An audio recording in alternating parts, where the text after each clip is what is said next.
അദ്ദേഹത്തിനില്ല. യാതൊരു തരത്തിലും പ്രകടനപരതയില്ല. നിഷ്കളങ്കനായ ആ മഹാനായ മനുഷ്യൻ നമ്മുടെ മുമ്പിൽ ഇതുവരെ ഇരുന്നു. ആ മഹാൻ നമുക്ക് തന്ന ഉപദേശം നോക്കൂ നിങ്ങൾ.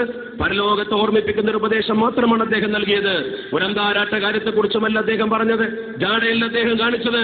അദ്ദേഹത്തിന്റെ ജീവിതം തന്നെ നോക്കിയാൽ നമുക്കറിയാം. സമസ്ത കേരള ജംഇയ്യത്തുൽ ഉലമയുടെ സത്യസന്ധമായ മുഖം, ആ സത്യസന്ധമായ മുഖമാണ് കണ്ണിയത്ത് ഉസ്താദ് നമുക്ക് കാണിച്ചു തന്നത്. ആ സത്യസന്ധ മുഖമാണ് നമ്മുടെ നേതാക്കളൊക്കെ നമുക്ക് കാണിച്ചത്. ബഹുമാനപ്പെട്ട കാലമ്പാടി ഉസ്താദാണല്ലോ നേരത്തെ ആ സ്ഥാനത്തിരുന്നത്.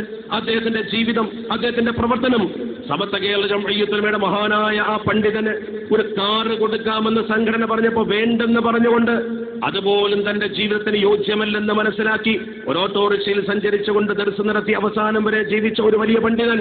അതാണ് സമസ്ത കേരള ജംഇയ്യത്തുൽ ഉലമയുടെ പാരമ്പര്യം. ആ പാരമ്പര്യമാണോ മറുവശത്ത് കാണുന്നത്?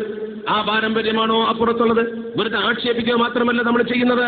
ചില ആളുകൾ പലപ്പോഴും പറയാറുണ്ട്, സമസ്ത കേരള ജംഇയ്യത്തുൽ ഉലമയുടെ കീഴ്ഘടകമാകുന്ന SKSF ആക്ഷേപം മാത്രമാണ് നടത്തുന്നത്. അവരൊരാളുടെ പിന്നാലെ മാത്രമാണ് കൂടുന്നത്. ആ ഒരു അജണ്ട മാത്രമേ അവർക്ക് മുമ്പിലുള്ളൂ. ഈ സംഘടനയെ വിലയിരുത്താൻ കഴിയാത്തവർ ചെയ്യുന്ന പ്രവർത്തനമാണത്. ഒരു നിമിഷം നിങ്ങൾ ചിന്തിച്ചു നോക്ക്. ഈ ബാധ നടത്തിയ പ്രവർത്തനത്തിന് തുല്യം ഏതെങ്കിലും ഒരു പ്രവർത്തനം, അതിന്റെ 10% പ്രവർത്തനം സമസ്തയിൽ നിന്ന് മാറിപ്പോയ ഈ കൂട്ടം നടത്തിയതായി ആർക്കെങ്കിലും കാണുവാൻ കഴിയുമോ? നമ്മുടെ വിക്കായാവിങ് നടത്തുന്ന പ്രവർത്തനം, നമ്മുടെ തൊലബാവിങ് നടത്തുന്ന പ്രവർത്തനം, സഹചാരി എന്ന് പറയുന്ന ആളുകളുടെ കണ്ണീരൊപ്പുന്ന പ്രവർത്തനത്തിന്റെ മഹിമ, അതിന് തുല്യമായ പ്രവർത്തനം ഏതെങ്കിലും വിഭാഗം ഈ സമൂഹത്തിൽ നടത്തിയതായി ആർക്കെങ്കിലും കാണാൻ കഴിയുമോ? ഈ അംഗീകാരത്തിന്റെ മറ്റൊരു ഭാഗം ഇതാ. ഇനി നമ്മുടെ ഇബാദിന്റെ ഈ പ്രവർത്തനത്തിലൂടെയും ഈ വിക്കായയുടെ പ്രവർത്തനത്തിലൂടെയും വരാൻ പോകുന്നു. ഈ അംഗീകാരങ്ങളും കൂടി ഗ്രാമങ്ങളിൽ നമുക്ക് ലഭ്യമാകുമ്പോൾ, സ്ഥാപനങ്ങളിൽ നമുക്ക് ലഭ്യമാകുമ്പോൾ, സുഹൃത്തുക്കളെ, നമ്മുടെ പ്രയാണത്തെ പിടിച്ചു കെട്ടുവാൻ ഒരു ശക്തിക്കും കഴിയില്ല. മാത്രമല്ല, നമ്മൾ നിൽക്കുന്ന ആദർശത്തിന്റെ മഹിമയും കൂടി നമ്മൾ മനസ്സിലാക്കണം. മഹാനായ വരക്കൽ മുല്ലക്കോയത്തങ്ങൾ തന്റെ പ്രാർത്ഥന നടത്തുമ്പോൾ ആ പ്രാർത്ഥനയ്ക്ക് ആമീൻ പറഞ്ഞ ഒരേ ഒരു മനുഷ്യനെ ഈ സമത്തിൽ പ്രശ്നമുണ്ടാകുമ്പോൾ ജീവിച്ചിരിപ്പുള്ളൂ. ആ മഹാനല്ലേ എല്ലാവരും അവലംബിക്കേണ്ടത്. നമ്മളിൽപ്പെട്ട ഭൂരിപക്ഷം ആളുകളും അദ്ദേഹത്തെ മാത്രമാണ് കണ്ടത്. സമസ്തയുടെ പൂർവ്വകാല നേതാക്കൾ എന്ന് പറയുന്ന ബഹുമാനപ്പെട്ട വരക്കൽ മുല്ലക്കോയത്തങ്ങളുടെ മുഷാവറിൽ ആളെയും നമ്മൾ കണ്ടിട്ടില്ല. ഒരു കണ്ണിയത്ത്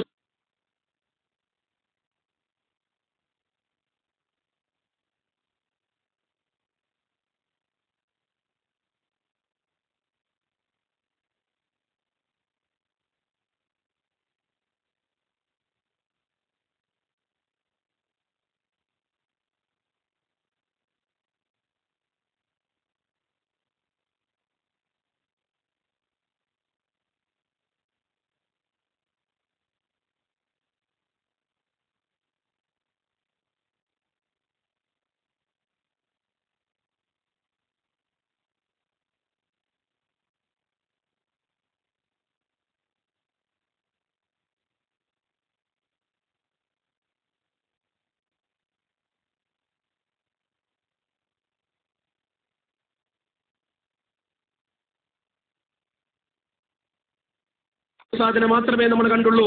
ആ കണ്ണിയത്ത് ഉസ്താദ് ലോകയുടെ വിടയിൽ കാര്യം മനസ്സിലാക്കിക്കോളൂ. ആ കൂട്ടത്തിൽ നിൽക്കുന്ന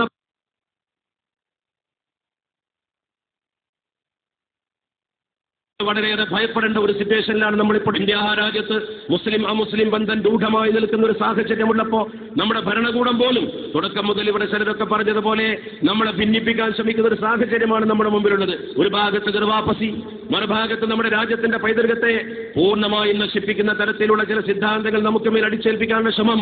അതിലുപരി മുസ്ലിങ്ങളെയും ഹിന്ദുക്കളെയും ഭിന്നിപ്പിച്ച് ഭരിക്കുന്ന ഒരു സംവിധാനം. ആ സംവിധാനത്തിലേക്ക് നമ്മുടെ ഭരണകൂടം മുന്നോട്ട് പോകുമ്പോൾ ഈ രാജ്യത്ത് റിപ്പബ്ലിക് ദിന പരേഡിന് വന്ന ഒബാമ പോലും തന്റെ നാട്ടിൽ പോയിട്ട് പറഞ്ഞ വാചകം, ഗാന്ധിജിയെ പോലും നാണിപ്പിക്കുന്ന വർഗീയത ഇന്ത്യയിലുണ്ടെന്നാണ്. അതിലുപരി അദ്ദേഹം പറഞ്ഞ മറ്റൊരു വാചകമുണ്ട്, മതങ്ങൾക്ക് സ്വാതന്ത്ര്യം കൊടുത്തെങ്കിൽ മാത്രമേ, സൗഹൃദമുണ്ടെങ്കിൽ മാത്രമേ ഇന്ത്യക്ക് വികസിക്കാൻ കഴിയൂ. അതേപോലെ തന്നെ വൈബ്രന്റ് ഗുജറാത്ത് ഉച്ചകോടി നടക്കുമ്പോൾ അവിടെ വന്നുകൊണ്ട് നരേന്ദ്രമോദിയെ ഇരുത്തിക്കൊണ്ട് ലോകബാങ്കിന്റെ അധ്യക്ഷൻ മുഖത്ത് നോക്കി പറഞ്ഞു, ഇന്ത്യ മഹാരാജ്യത്തിന് പുരോഗതിപ്പെടാൻ കഴിയും, ഇന്ത്യ സാമ്പത്തിക രംഗത്തും സാമൂഹ്യ രംഗത്തും ഒരുപാട് മുന്നേറും. പക്ഷേ ആ മുന്നേറ്റം ഇന്ത്യക്കുണ്ടാകണമോ?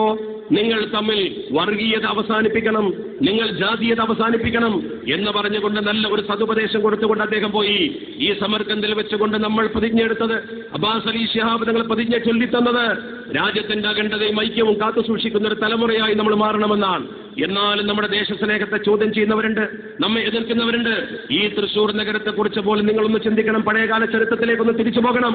പഴയകാല ചരിത്രത്തിൽ 1921 സ്വാതന്ത്ര്യ സമരത്തിന്റെ ആ വലിയ തീജ്വാല കത്തിപ്പോകുന്ന കാലഘട്ടത്തിൽ ഈ തൃശ്ശൂർ നഗരത്തിൽ ബ്രിട്ടീഷ് വിരുദ്ധക്കെതിരെ ഒരു പ്രകടനവും ഒരു സമ്മേളനം നടത്തിയപ്പോ അതിനെതിരെ ചില കുബുദ്ധികൾ ഗവൺമെന്റിന്റെ ഒത്താശയോടുകൂടി ഈ തൃശ്ശൂർ നഗരത്തിലെ സമരത്തെ അടിച്ചമർത്താൻ മുന്നോട്ട് വന്നപ്പോ 1921 ഫെബ്രുവരിയിൽ മലബാറിൽ നിന്നും അതുപോലെ തന്നെ മലബാർ മേഖലയിലെ പല മേഖലകളിൽ നിന്നും ഖിലാഫത്തിന്റെ പോരാളികളെ കൊണ്ടുവന്നിട്ട് ആ പോരാളികൾ ഒന്നിച്ച് തൃശ്ശൂരിൽ വന്നിട്ട് ഇവിടുത്തെ ഹിന്ദുക്കളും മുസ്ലിങ്ങളും കൈ കോർത്ത് പിടിച്ചുകൊണ്ട് ഈ തൃശ്ശൂർ നഗരത്തിൽ അതിശക്തമായ ഒരു പ്രതിഷേധ പ്രകടനം നടത്തിയ ചരിത്രം ഇന്ത്യൻ സ്വാതന്ത്ര്യ സമര ചരിത്രത്തിലുണ്ട്.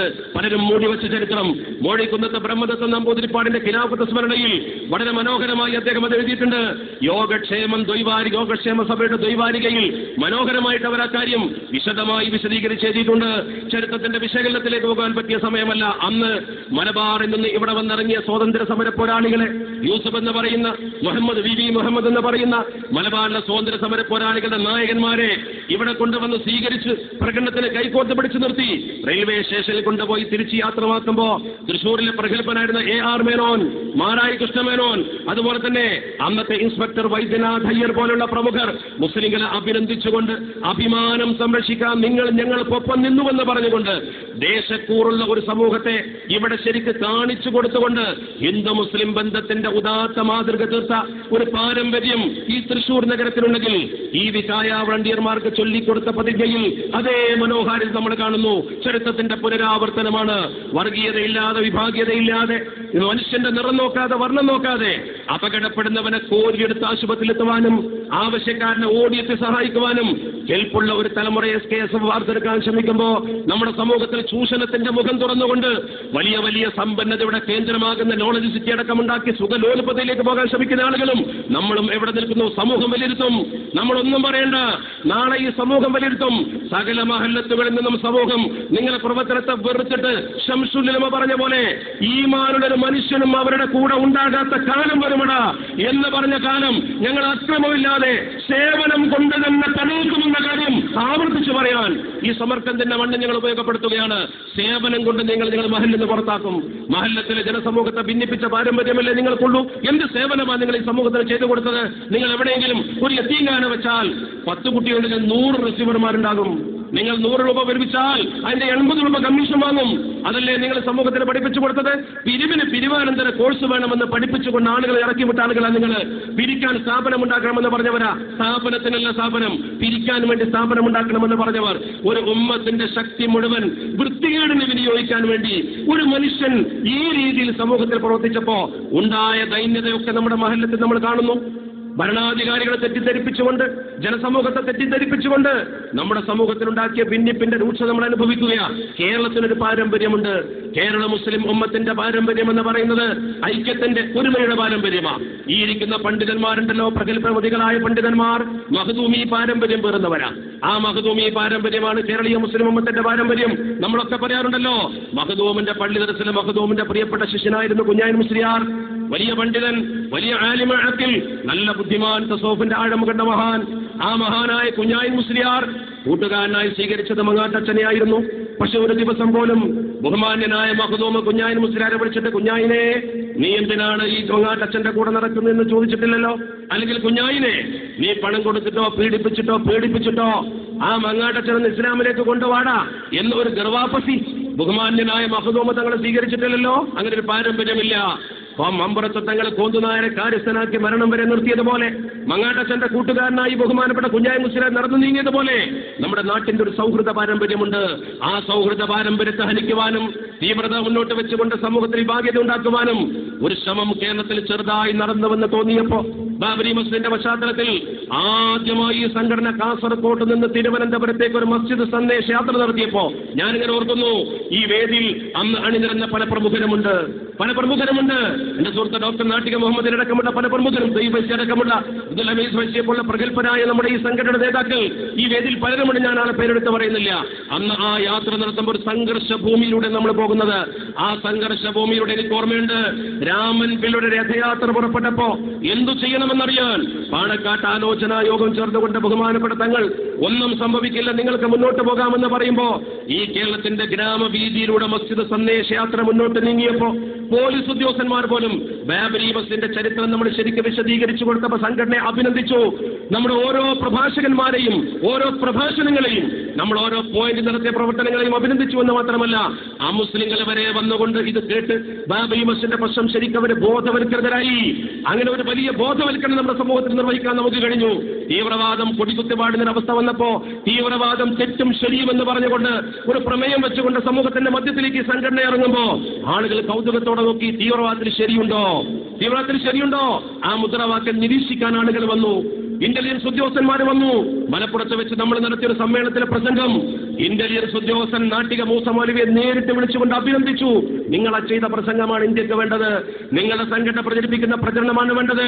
മുദ്രാവാക്യം അതായത് കൊണ്ട് തന്നെ നിങ്ങൾ കൂടുതൽ ശ്രദ്ധിച്ചു. പക്ഷേ തീവ്രവാദത്തിന്റെ ശരിയായ വശം അവർക്ക് ബോധ്യപ്പെടുത്തി കൊടുത്തത് അതിന്റെ അപകടം മനസ്സിലാക്കുവാനാണ്, അതിന്റെ തെറ്റായ വശം മനസ്സിലാക്കി കൊടുത്തത് അതിൽ നിന്ന് പിന്തിരിയുവാനാണ്.